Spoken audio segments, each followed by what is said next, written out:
Hey Aries, how y'all doing? Welcome. We're going to be doing your first half of September general reading here.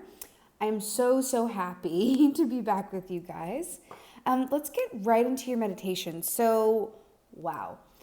I went right to Greece and the song "You're the One That I Want." I believe, is that what it's called? Ooh, you're the one that I want, that one. But it was interesting because I felt like I was in the 1950s when that film, it came out in the 80s, but it took place in the 50s. So I was in the 1950s watching Danny and Sandy sing to each other and dance around the carnival or whatever have you.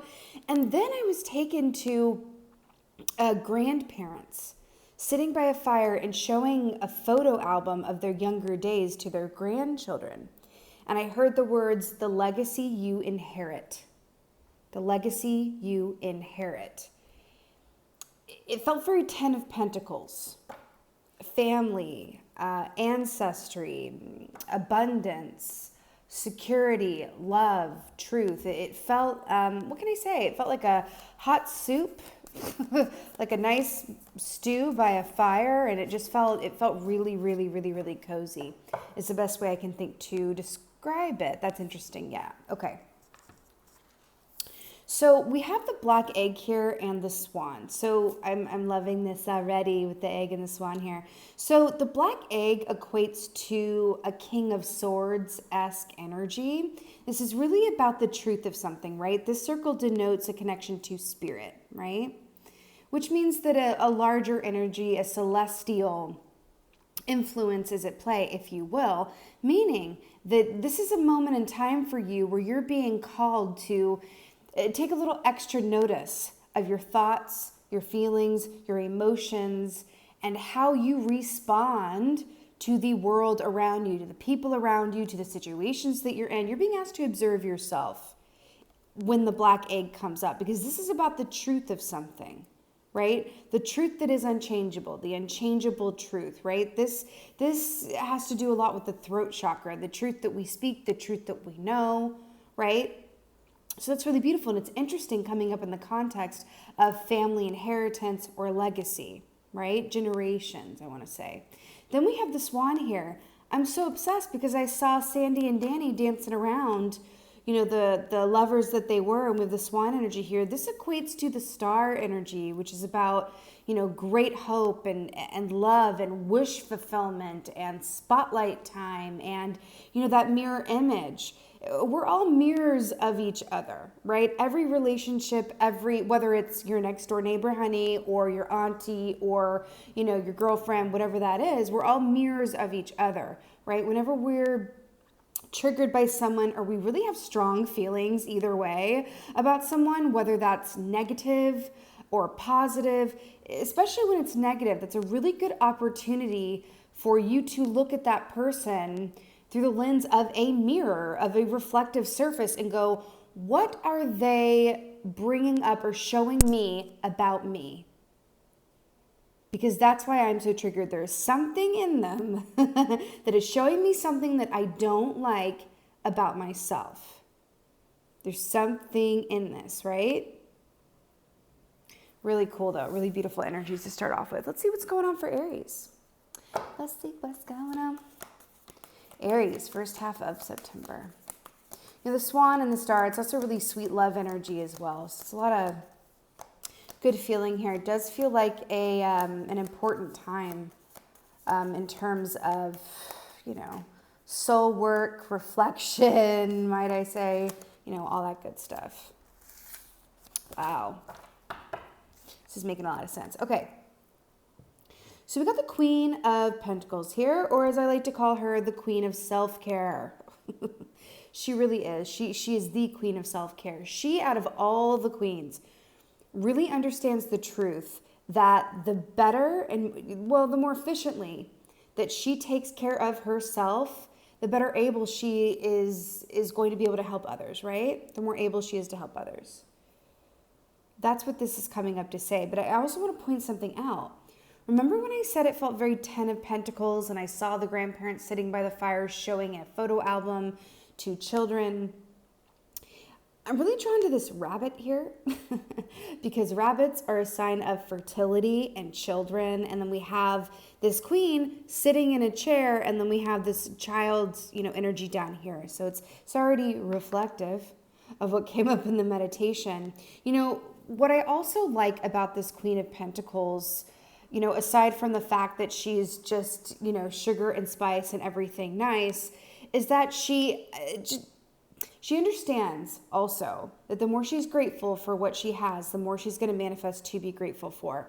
There is this energy here of stillness within this reading, right? Just look at this. There's just stillness here, right? Because without being still, you can't see the clear reflection in the water here, right? In the lake, right? And then this black egg here, right? See how this is lining up, right? It's a singular energy, still in time and space, right? And then you have the earth energy coming up, which is about a slower pace, being still, being grounded, allowing yourself to be where you are, right? Being where you are, it's interesting. Because as human beings, we do have the propensity to want to look forward into the future, right? And behind into the past. Truthfully, though, I have found that it's by truly being in the present moment that we're able to see clearly in all directions. That's just it. That's the gag, Hi, the Emperor. Hi, showing up in your own reading here. I love it. We have the father archetype sitting in his throne, ruling over his kingdom, and that beautiful, beautiful home energy of yours of authority and leadership. So this is really interesting. There's a lot of family vibe in here, right, Aries? A lot of family vibe. The Emperor has an inherent responsibility, right, to make sure that everyone who relies on him is well taken care of. That responsibility, it's so interesting. You have the King of Swords here, the Star of the Queen of Pentacles. This is a very, what is the word? It's a very meaty, meaty reading. It's a full reading. It feels like this energy of there's just a lot going, kind of like a Thanksgiving dinner is how I would, like a good buffet, if you don't like Thanksgiving, right? Like a real good buffet. There's a lot going on here with the family lines and the ley lines. But see how there's more stillness here? With the Emperor?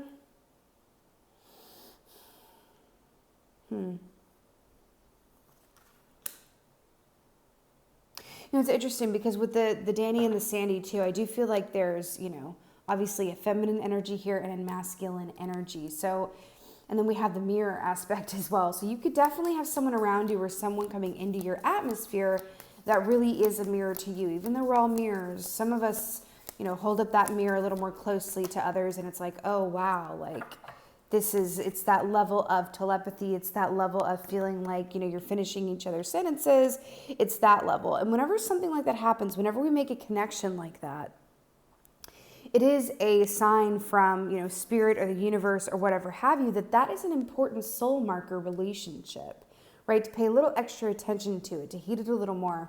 And I'm actually, I do have that feeling where if you think about that image of hatching an egg, right? That takes a lot of stillness, right? You have to keep the egg warm. It takes, steadfastness and warmth and time and considerable effort, focus, right?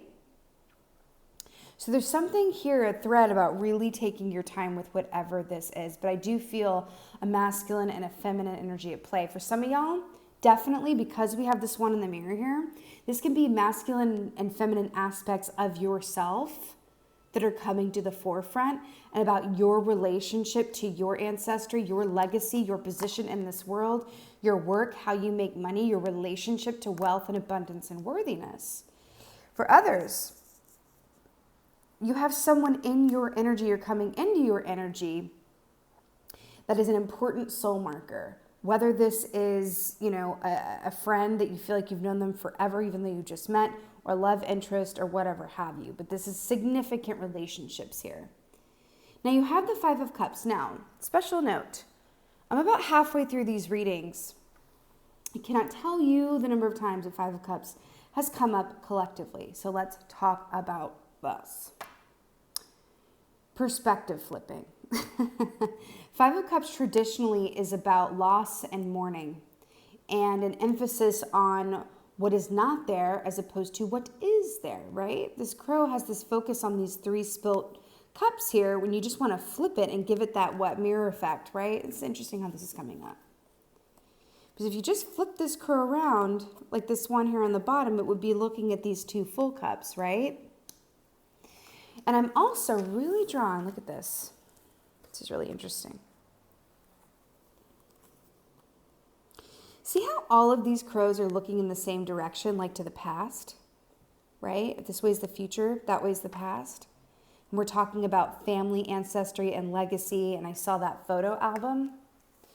You know, some of you could be looking to the past to inform your future, but either way, I do feel like there is this feeling of transition and healing from some significant change that has come along. There could even be a change to the familial structure that I'm picking up on, whatever that looks like for you. Yeah. Let's get some clarifiers. Queen of Pentacles.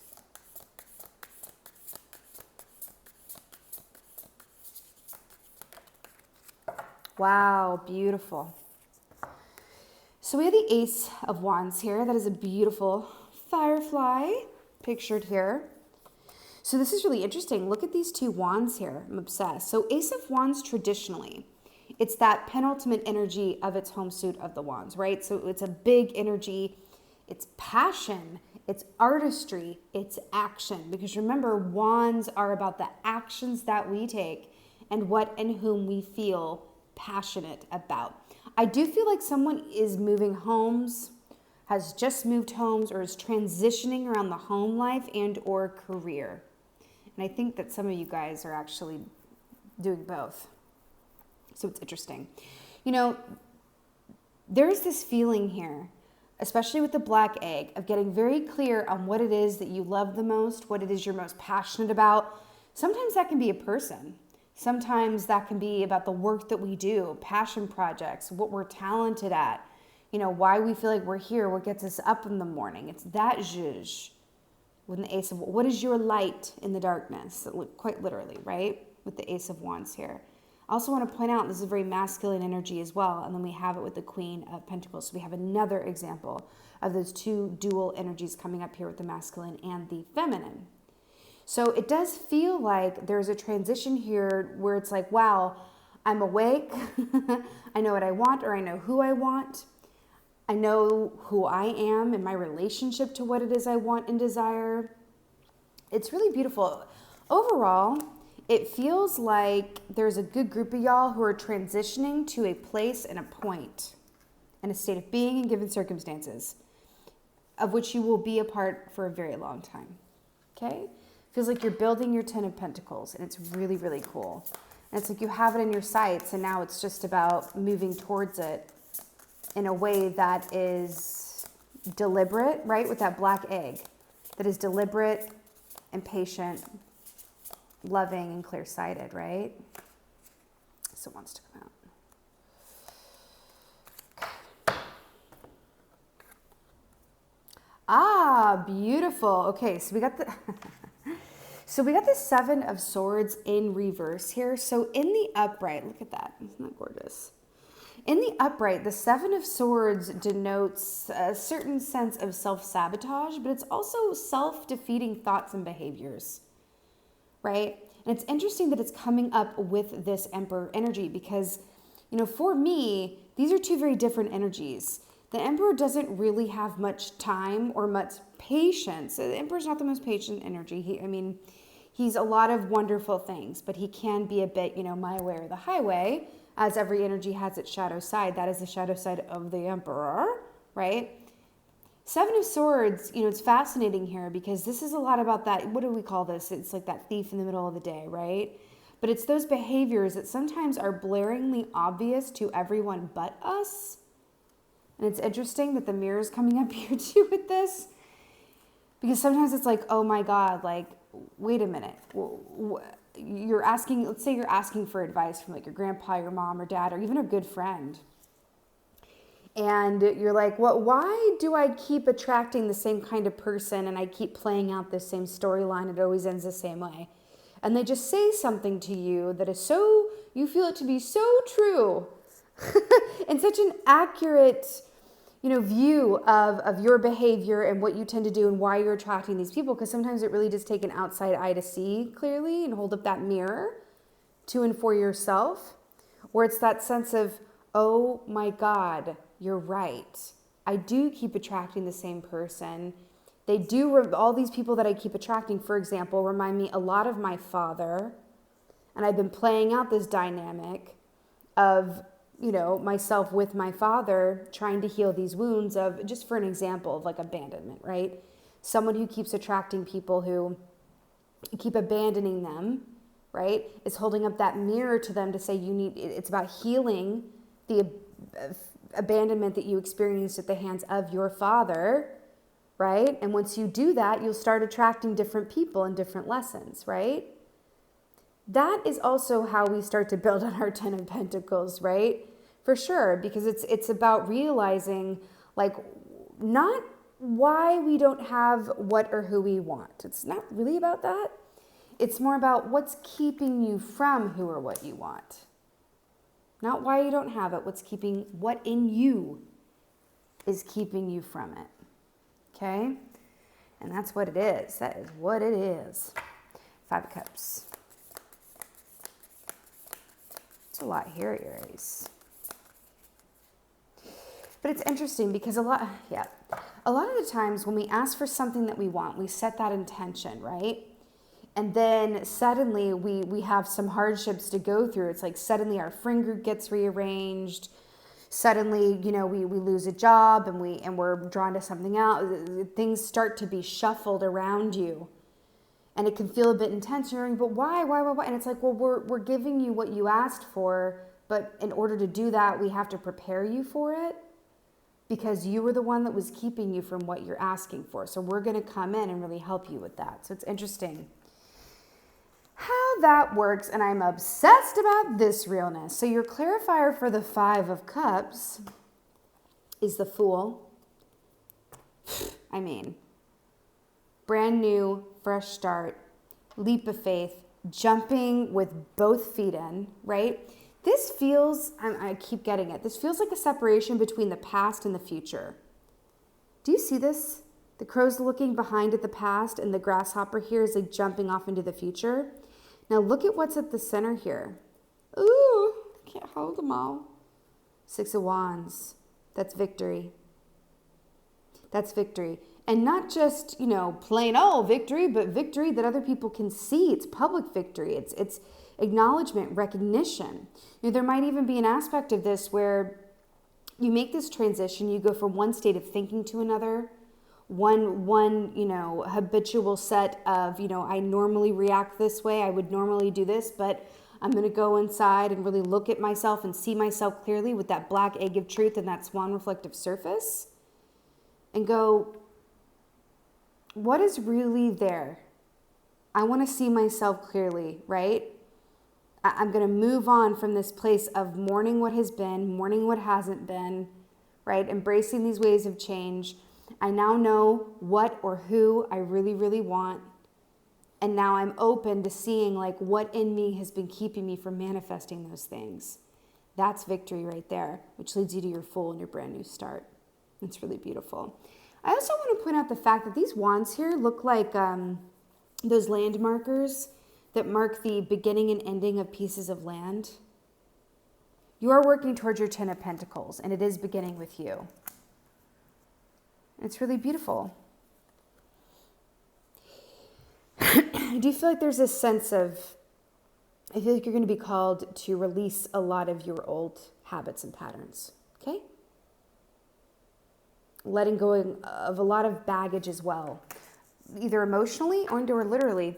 I do feel like some of you guys are going to get on that Marie Kondo kick, right? The aspect where you're, releasing with love a lot of those material possessions and going, does this bring me joy? No? Well, then I thank you and I release you with love. As you sometimes work on the physical energy around you, and I don't know exactly why, but I know it's true. As you release a lot of these physical aspects of your past, because the past is coming up here in a big way, right? As you release it and donate things or throw things away, suddenly there's room for new energy to come on through and bless you, right? This grasshopper here, I feel it. Okay, let's get an oracle from Aries.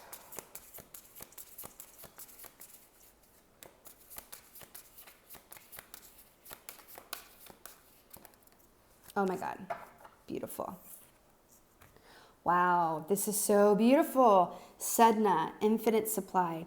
You are supplied for today and all of your tomorrows. Now that's really interesting to me because first of all, we have, again, more water here with that reflective surface, right?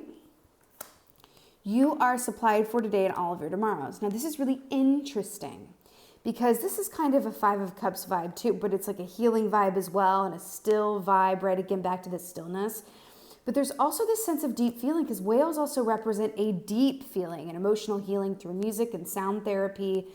Definitely always advise that. Music is a beautiful lubricant for healing and transition, right?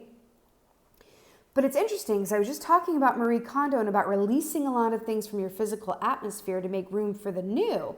More of what you want, less of what you don't need anymore. And then here it is. You are supplied for today and all of your tomorrows. So it's about moving forward and ahead, trusting that everything that you let go of will be replaced by better, material things, relationships, right? You could be actually letting go of relationships as well and going, wow, things are really, I feel different, I'm seeing you differently, I don't feel the same anymore. And or physical items as well, moving home. This is a big time of transition for you, but it is leading you towards, just like the star is, towards your Ten of Pentacles, towards your highest and best chapter. So it's just about embracing the rearrangement, looking at yourself within it, and understanding that as long as you're making choices from a place of faith and feeling, you're golden, right? It's really beautiful. All right, Aries, this is your first half of September general reading here. I so hope that this helped and resonated. If so, please let me know in the comments below. I would just love to hear from y'all. Let me know what y'all been up to and into. It's really good to be back. And with that being said, just thank you. Thank you so much for being here. And as always, thank you for being you. And be well. Until next time.